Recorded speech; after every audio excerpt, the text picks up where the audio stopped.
coube o privilégio e a responsabilidade de abrir a série desse mês sob nova direção. A vida como discípulos de Jesus. E a razão dessa temática é porque neste mês de junho, nossa comunidade frequentemente recebe novos membros. Começamos pelo batismo, depois temos outras formas de receber novos membros. E é um privilégio, como eu disse, para mim, mas também uma responsabilidade. E eu estou muito contente, muito feliz de estar falando ao meu campo, né? Ao meu grupo, ao meu campo, um dos nossos 5 campos da Chácara Primavera. Hoje me coube falar sobre o seguinte tema: um legado às gerações futuras. Mas aí vem a pergunta: o que é um legado? O que vem a ser um legado? Eu sei que vocês já sabem, né? Mas só para a gente poder deixar bem claro aqui, uma definição bem simples, eu reduzi essa definição da seguinte maneira: são valores que nós transmitimos à próxima geração. Alguns podem dizer, mas são valores financeiros, bens materiais. Outros podem dizer, são valores morais, ética, honra. Interessante que essa semana eu tive a oportunidade de dirigir um grupo pequeno. E lá nesse grupo pequeno,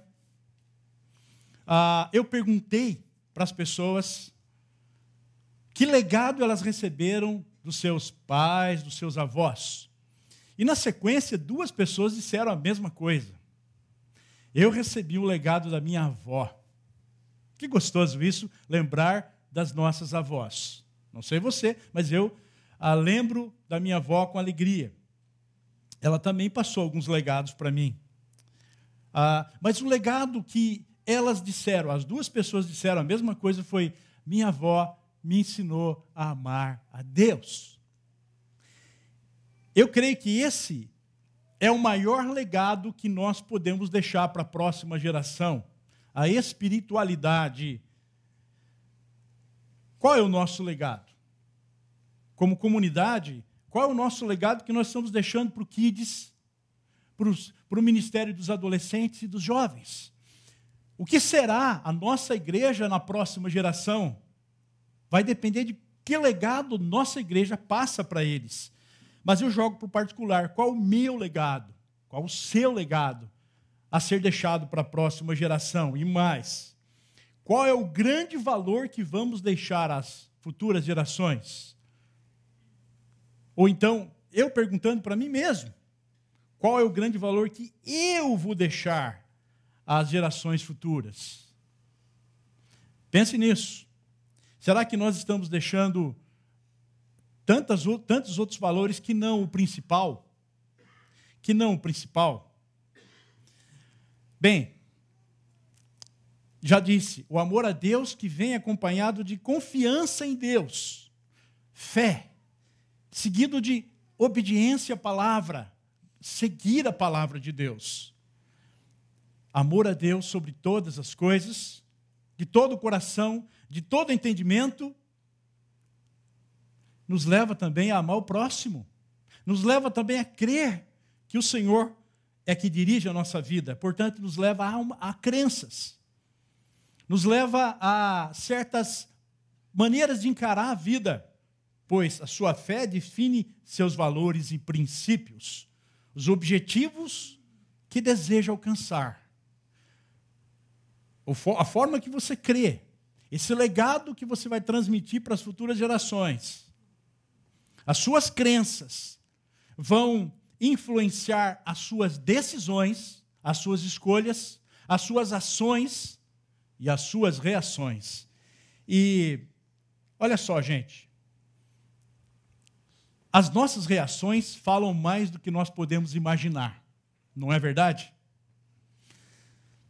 Há uma reação que eu tive quando eu escutei uma história bíblica, ainda estudante. Era a história de um rei que teve uma vida curta. O rei Jeorão. O rei Jeorão. O rei Jeorão foi um dos reis de Jerusalém, ou das tribos de Judá. No seu tempo, as tribos já haviam se dividido em Israel, 10 tribos, e abaixo, 2 tribos, Judá e Benjamim. A história de Jorão é muito triste. Diz lá que Jeorão, da idade de 32 anos, quando começou a reinar em Jerusalém. Reinou 8 anos. E se foi, sem deixar saudade de si. O homem morreu e ninguém chorou a sua morte. Por que será? Jeorão não recebeu legado nenhum, embora seu pai fosse um grande homem de Deus, guerreiro. Josafá foi um herói, defendeu a nação, trabalhava demais, mas não deixou legado para o seu filho, de amar a Deus de todo o seu coração. E com o coração vazio de nenhuma espiritualidade, a quem o Jeorão foi se apegar? Ao sogro e a sogra. Ao rei de Israel, o Acabe e a Jezabel. Jezabel era a sogra de Jeorão. Só por isso a gente deveria ter misericórdia desse rapaz. Jezabel era manipuladora. E o Acabe, o seu marido, era um banana. Ambos, esse casal, rei e rainha do norte, das tribos do norte, fizeram o povo de Israel se desviar de Deus, adorando ídolos da cultura ao redor. E tantas outras barbaridades. Esse cara, Jeorão, foi genro desse casal. E, gente, diz que esse rei foi péssimo. Durante 8 anos, olha só, gente, ele matou seus próprios irmãos. Um a um. Ele fez que Israel adorasse ídolos e desviasse o coração de Deus. Um tempo atrás aqui o pastor Ricardo pregou, em meio ao sofrimento, que a gente não perdesse o coração. Jeorão, como líder da nação, fez Israel perder o coração. Aí Deus, diz a palavra, lá no texto de 2 Crônicas 21, 20, antes do versículo 20, diz que Deus deu uma doença a Jeorão. Não era possível mais que tanta maldade continuasse a ser exercida naquela terra. E ele teve uma doença no seu intestino, com muitas dores, ele morreu. E quando morreu, foi sepultado em qualquer lugar. Ele não foi sepultado com honras de rei de Jerusalém. E ninguém chorou. Eu já fui em vários sepultamentos, com muita gente, a pessoa era muito querida, ou com pouquíssimas pessoas, a pessoa não conhecia muita gente. Era querida pelos seus. Mas eu nunca fui no enterro em que não houvesse ninguém que chorasse e que sentisse a falta. Isso aconteceu com Jeorão, porque Jeorão não recebeu nenhum legado de espiritualidade, de amar a Deus, e muito menos passou para frente. Para ninguém. Então, gente, a história de Jeorão nos leva a ver que a nossa espiritualidade ou não determina a construção da nossa vida ou desconstrução. Vida essa que passa muito rápido e é instável. Se você ainda não deixou ou pensou em deixar um legado, esse legado que eu estou falando aqui, que é o mais importante para as próximas gerações, está querendo deixar para depois, veja só o que o pastor John Piper diz. A vida é precária e preciosa. A vida é precária e preciosa. Não presuma que exatamente amanhã estará vivo. Não é para ficar com medo, não, gente. Mas é para pensar. Não desperdice a sua vida hoje. Não desperdice cada minuto da sua vida, cada oportunidade de influenciar as novas gerações, as futuras gerações, de influenciar os seus filhos e netos, no meu caso, futuros netos. Por isso eu gostaria de convidá-los a acompanhar comigo O texto básico de hoje à noite, que se encontra no Novo Testamento, em Atos dos Apóstolos, capítulo 16. Você pode acompanhar comigo a leitura? É também uma pequena história. Não é uma grande história, mas é uma pequena história, eu diria uma grande pequena história. Ou melhor, uma pequena grande história. Ficou mais confuso, né? Mas tudo bem, vamos lá. Por volta da meia-noite, Paulo e Silas estavam orando e cantando hinos a Deus. Os outros presos os ouviam. De repente, houve um terremoto tão violento que os alicerces da prisão foram abalados. Imediatamente, todas as portas se abriram e as correntes de todos se soltaram.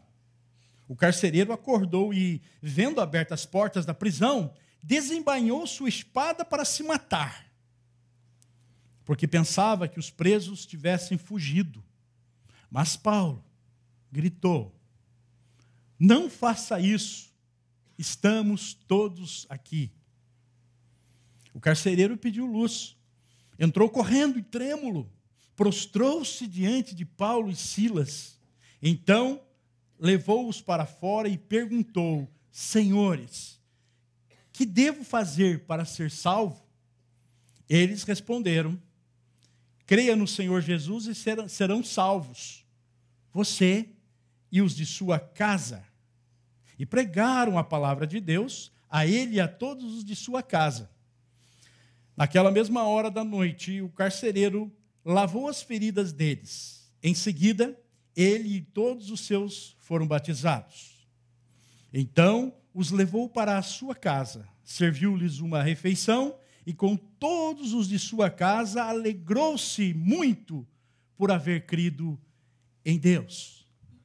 A partir dessa pequena história do Novo Testamento, eu gostaria de, didaticamente, mostrar três cenas que vão aparecer nesse texto e que nos dão princípios para que nós possamos refletir como é que nós poderemos fazer para transmitir às futuras gerações um legado debaixo de uma nova direção, a direção de Deus, como discípulos de Jesus. Portanto, em primeiro lugar, não importa a situação, não importa a circunstância, viva por aquilo que você crê. Não importa a circunstância, viva por aquilo que você crê.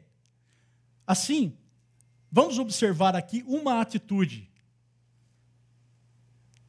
que se encontra no versículo 25. Paulo e Silas estavam orando e cantando hinos a Deus. Os outros presos os ouviam. Pense comigo. Por que eles estavam lá?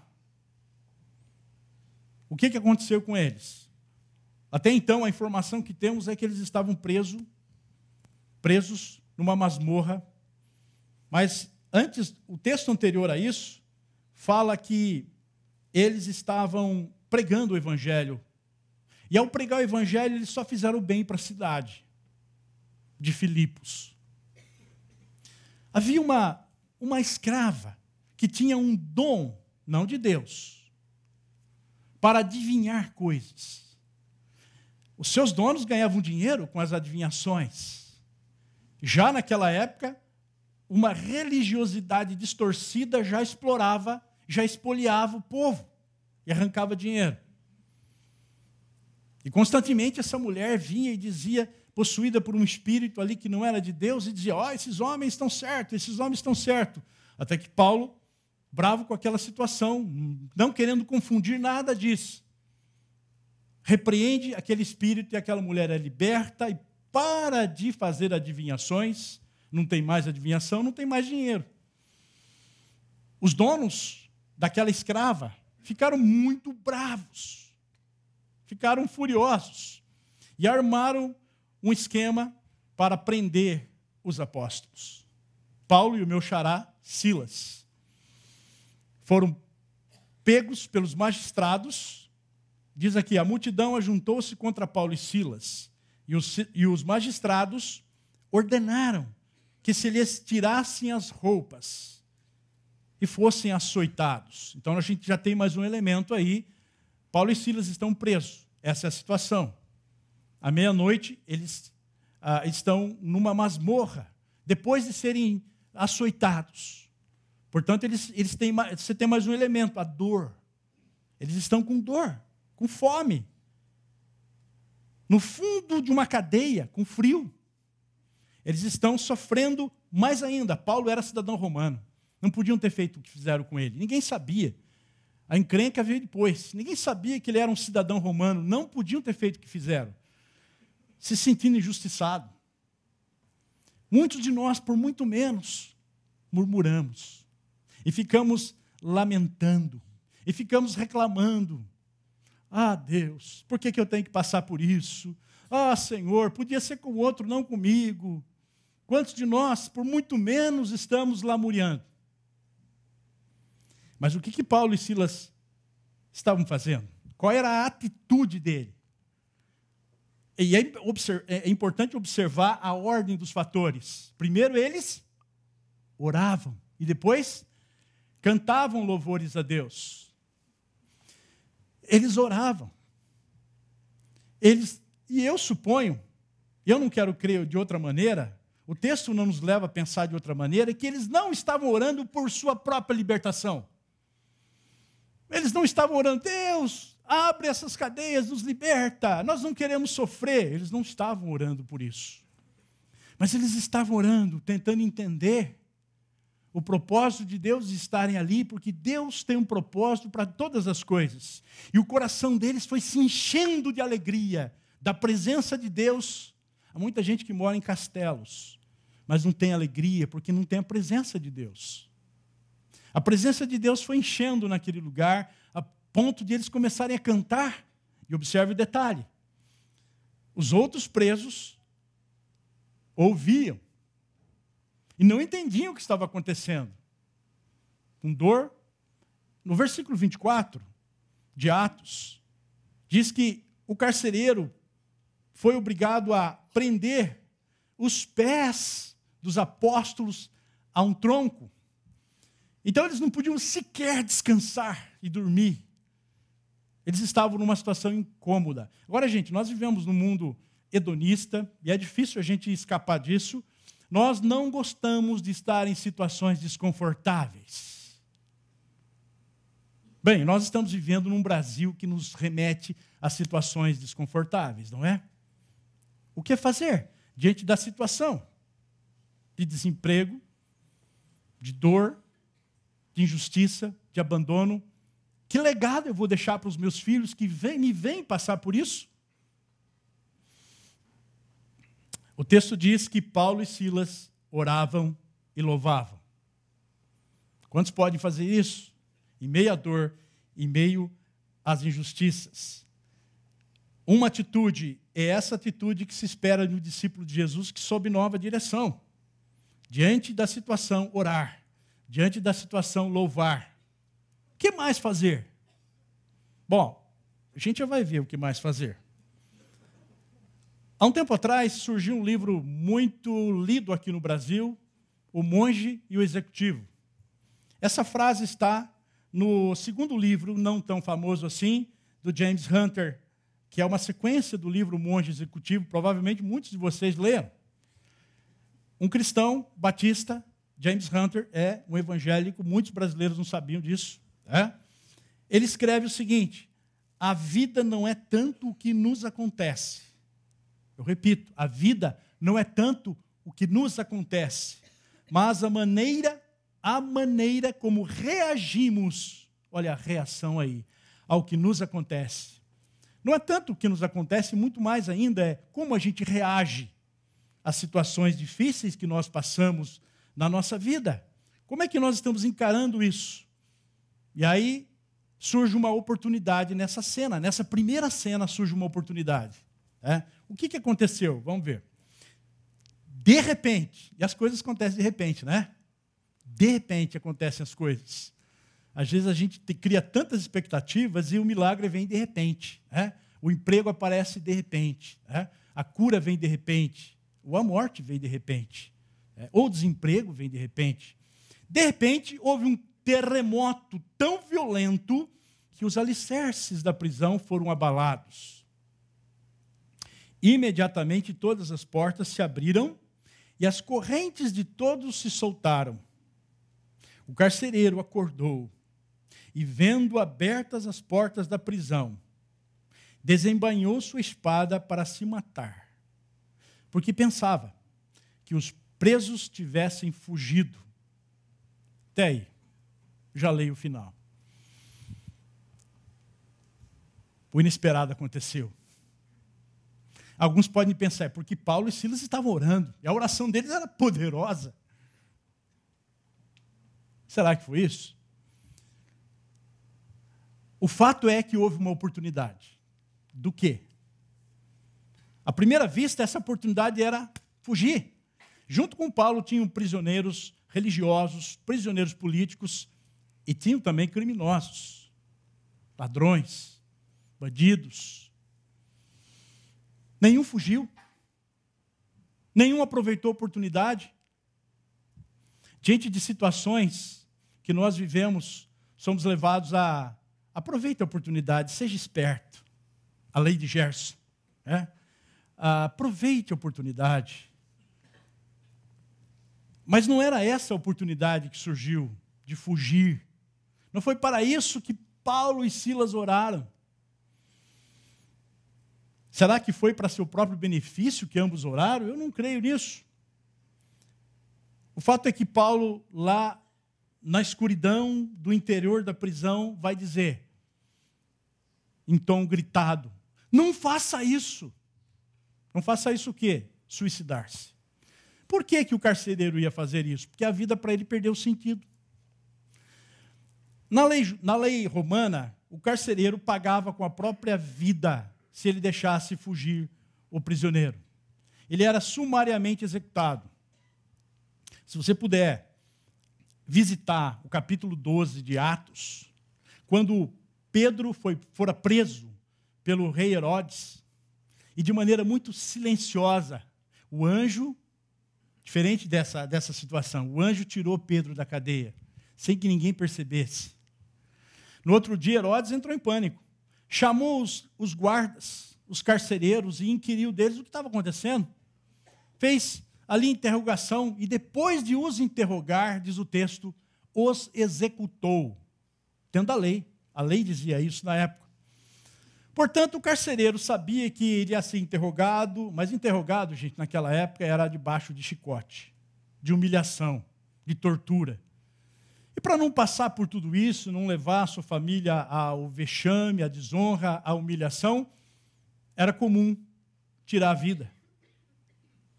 Muitos hoje, na sociedade que você e eu vivemos, perdeu já o sentido da vida. Para que viver? Não tem mais razão de viver. Já é a segunda causa de morte entre os jovens, o suicídio. Jovens de 16 a 29 anos. Também muitos que estão se desesperando porque perderam tudo e estão em dívidas. E muitas dívidas. E ainda há uma parcela de idosos. São as estatísticas que dizem. Mas quantas pessoas que não se suicidam, mas estão vivendo como mortos-vivos, só esperando alguém como você dizer, não faça isso. Estamos todos aqui. A palavra que veio lá do fundo da prisão foi uma palavra de esperança, um legado de esperança. Não faça isso, estamos todos aqui.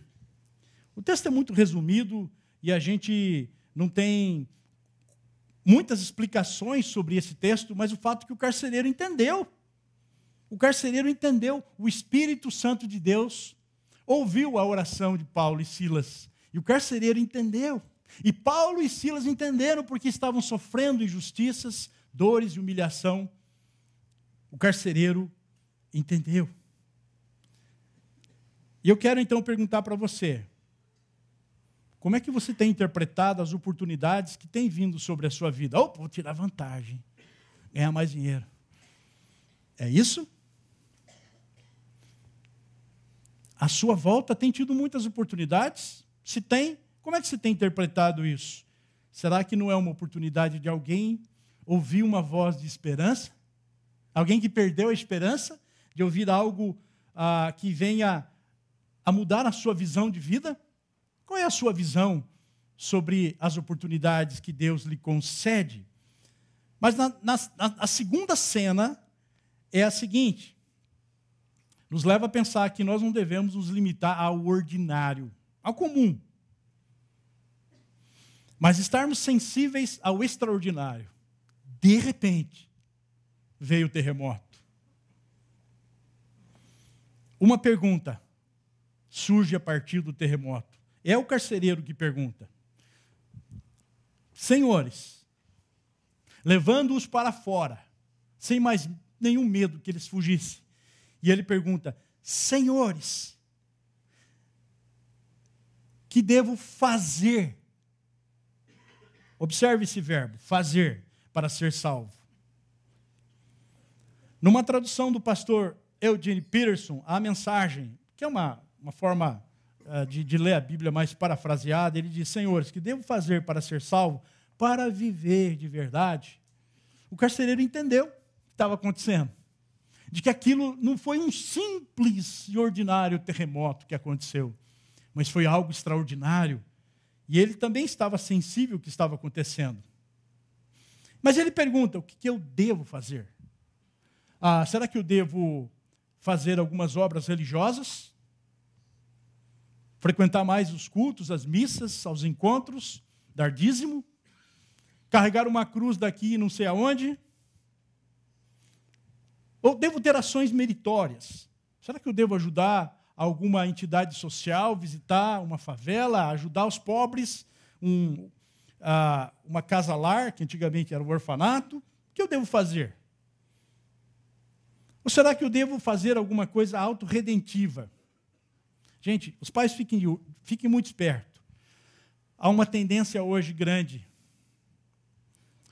de adolescentes se mutilarem. Andam de manga comprida. Alguns adolescentes estão se mutilando porque existe dentro deles alguma necessidade de autorredenção, de salvarem-se a si mesmos. Pessoas que gostam, são doentes pelo sofrimento. Elas acham que precisam sofrer para pagar os seus pecados. A pergunta requer uma resposta, não é? E que resposta é essa? A resposta dos apóstolos. Se a pergunta é o que eu devo fazer, também tem um aspecto de individualidade. Eu devo fazer? Eu. A resposta é: creia no Senhor Jesus, e será salvo você e sua casa. Não é uma resposta individualista, mas é uma resposta coletiva, comunitária, sua casa. Deixa eu parar um pouquinho aqui, para a gente contrastar as nossas culturas. Nós vivemos um tempo de individualismo exacerbado, mas sempre, depois que o homem se desconectou de Deus, o homem se tornou individualista. Mesmo assim, Deus não pensa no indivíduo, mas ele pensa na comunidade. Quando ele chama Abraão para ser o pai de muitas nações, o pai de uma grande nação, e para que ele abençoasse todos os clãs, as tribos, as nações da terra. E é por isso que eu creio que Paulo e Silas não estavam orando por si. O indivíduo ali não era importante. Mas as pessoas ali envolvidas, os presos não fugiram. Por que vocês acham? Porque Paulo e Silas oravam, cantavam e depois eles, além de testemunhar, eles pregaram a palavra àqueles homens sem nenhuma esperança.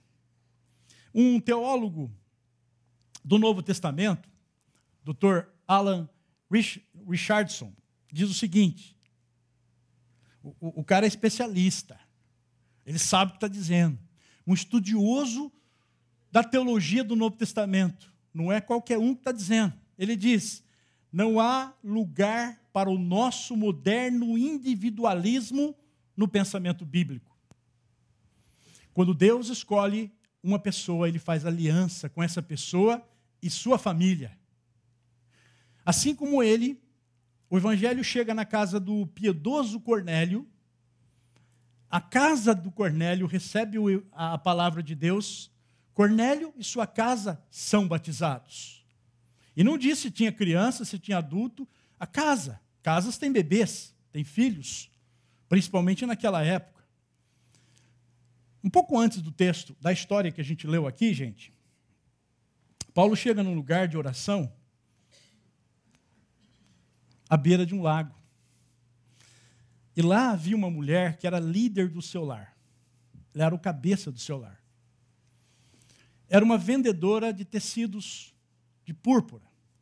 Uma mulher bem-sucedida, mas uma mulher de oração. E diz o texto que Deus colocou no coração de Lídia a fé para crer. E Lídia creu. Ela e sua casa, diz Atos 16, foram batizados. É por isso que o texto diz, crê no Senhor Jesus, será salvo tu e tua casa. O evangelho, quando chega no coração de cada um de nós, e se estende à nossa família também. Quantas experiências nós poderíamos contar aqui de pessoas que se renderam ao evangelho e daqui a pouco alguém da família também. Porque Deus não faz aliança com uma pessoa, mas Ele faz aliança com a família. E há um texto que vai nos ajudar a ilustrar, de 1 Coríntios, que diz que Deus faz aliança com a família. 1 Coríntios 7,14 diz que o marido descrente é santificado por meio da mulher, obviamente crente. E a mulher descrente é santificada por meio do marido. Se assim não fosse, seus filhos seriam impuros, mas agora são santos. Voltando aí à tradução, à paráfrase, à mensagem, que é um pouco diferente, diz assim: o marido descrente participa, em certa medida, da santidade da mulher. E a esposa descrente, de igual maneira, participa da santidade do marido. De outro modo, os filhos seriam deixados de fora. Os filhos seriam deixados de fora do quê? Da aliança. Mas eles também estão incluídos nos propósitos espirituais de Deus. Assim, Deus faz aliança com o casal e abençoa o casal. Casais que se juntam sem fazer minimamente uma aliança não estão no padrão bíblico. Deus é o testemunha da sua aliança com a sua esposa, com o seu marido. E quando nós batizamos os nossos filhos aqui à frente, nós fazemos uma aliança para eles, com base na nossa aliança com Deus. Até que um dia eles possam tomar a decisão deles. Mas até então eles já estão consagrados e participam do pacto da graça do povo de Deus. Eu queria ir para o final, falando que a gente tem que celebrar o Evangelho, celebrar as feridas curadas e as vidas transformadas. Bom, nós temos uma história pequena, como eu já falei, mas tem muitas coisas interessantes nessa história. Ali, o texto diz que o carcereiro lavou as feridas de Paulo e Silas. Então, os levou para a sua casa. Serviu-lhes uma refeição. E com todos de sua casa, alegraram-se muito por haver crido em Deus. Eu queria destacar o efeito do Evangelho na vida do carcereiro. Ele deve ter ferido muita gente. O texto não diz, mas possivelmente foi ele um dos que surrou, espancou, açoitou e deixou feridas sangrando nas costas dos apóstolos. Imagine essa situação. Estão eles ali, os apóstolos, que receberam os açoites de um carcereiro como aquele, que feria. Mas olha o efeito do Evangelho, agora ele cura os feridos. Talvez muitos de nós, feridos, ferimos os outros. Feridos na infância, feridos por injustiças, feridos por diferentes coisas. Ferimos o próximo. Mas o efeito do Evangelho é nos transformar de tal maneira em que nós passamos a ser pessoas que curam, pessoas que cuidam dos feridos, pessoas que lavam as feridas do outro. Eu imagino que tem aqui entre nós pessoas que estão com feridas sangrando. Não como essas. Ninguém vê. Elas estão no coração. Mas há entre nós também pessoas que têm palavra de esperança. Esta é uma delas. Palavra que vai curar o seu coração. O carcereiro muda de vida. Segundo ponto que eu vejo aqui é que o carcereiro, tão preocupado com a sua própria vida, esquece da sua vida e leva os presos, Paulo e Silas, para a sua casa e passa a ser hospitaleiro.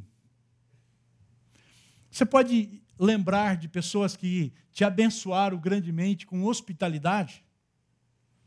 Seus filhos estudando em países fora do Brasil e recebendo a bênção da espiritualidade, da hospitalidade de alguém que você nem conhece. O carcereiro se tornou um homem hospitaleiro. Ele levou-os para sua casa. Eu me lembro quando, ainda jovem, 16 anos, eu fiquei impactado com o Evangelho, fiquei perdido por onde ia, o que fazer, e a pergunta que eu tinha é o que eu preciso fazer, e não dava certo. Até que Deus colocou na minha vida algumas pessoas, e uma delas foi um rapaz muito hospitaleiro. Até hoje, quando eu vou para Itapetininga, a casa dele, o quarto dele, ou um quarto na casa dele, estão sempre abertos para mim. É um amigo de, eu não vou contar a idade para não me denunciar aqui, né? Mas algumas décadas. Tinha 16 anos naquela época, você pode fazer a conta, né? Esse meu amigo, Rodolfo, 2 anos mais novo que eu, percebendo aquilo, novo convertido também, me levava após os encontros para a casa dele, para a gente tomar Toddy e bolacha com requeijão. É simples, né? Tão simples. E lá, tomando Toddy, não falo todinho, tá? Você falar todinho não dá certo, né? Mas se bem que naquela época, 16 anos, eu podia tomar todinho, mas era Toddy quente, que a minha cidade é fria. E bolacha com requeijão.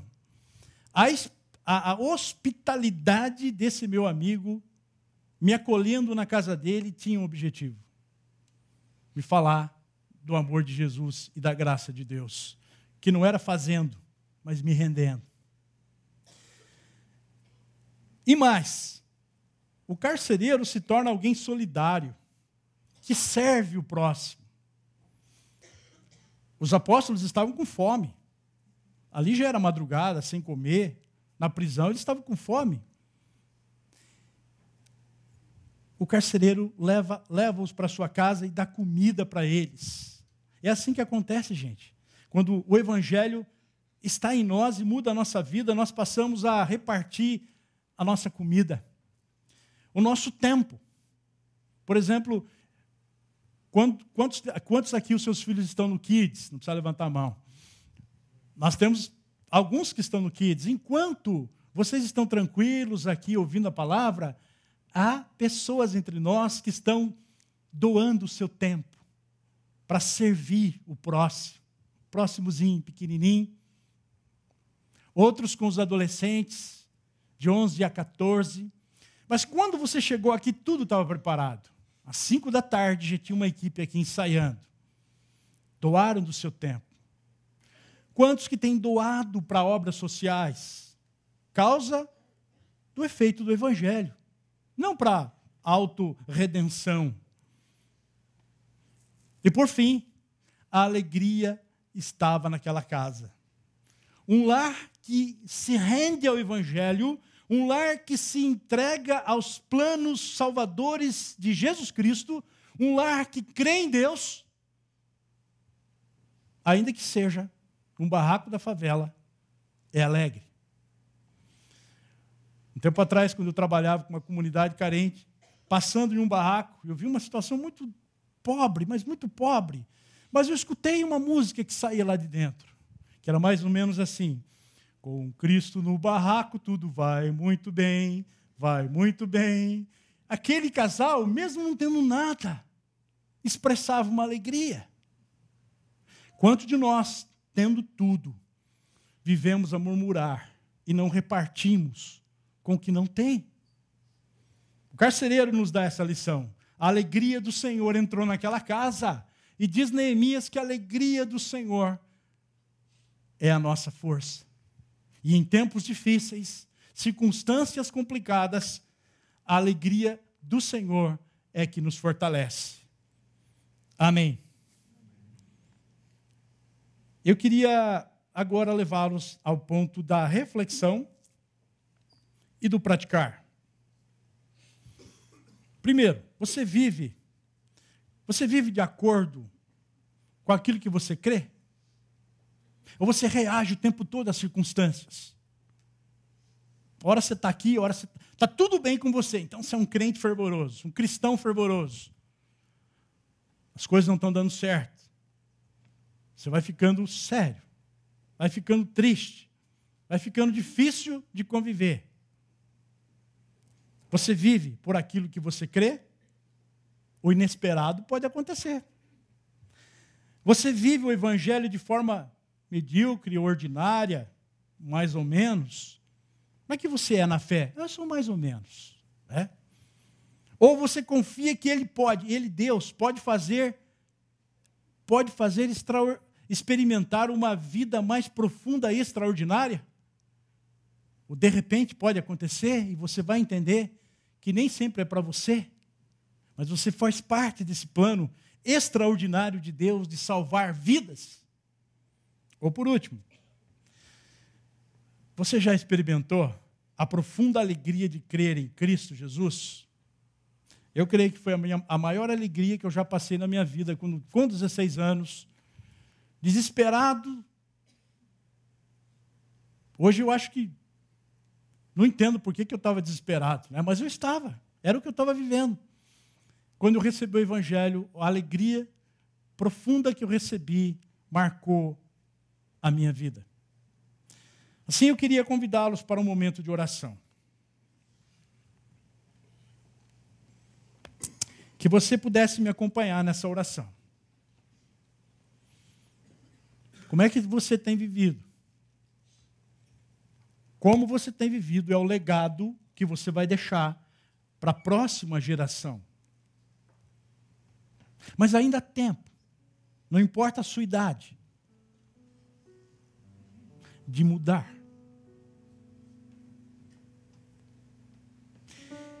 Querido Deus, nosso Redentor, que tanto amor demonstrou por nós na cruz do Calvário, dando a sua vida por nós, pecadores, transgressores, desconectados. Somos tão pequeninos, Senhor, tão ínfimos, tão minúsculos, diante do Teu poder, diante da grandeza da Tua sabedoria e soberania. Porque, ó Deus, tantas vezes somos subjugados pelas nossas circunstâncias, somos derrotados pelas coisas que nos acontecem e reagimos de maneira errada. Queremos mudar, Senhor, porque queremos deixar um legado para os nossos filhos, para os nossos netos e bisnetos, e para as crianças, para a futura geração da nossa comunidade. Assim sendo, Pai, nós nos rendemos a Ti e pedimos que o Senhor gere o efeito do Evangelho na nossa vida, em nome de Jesus. Amém.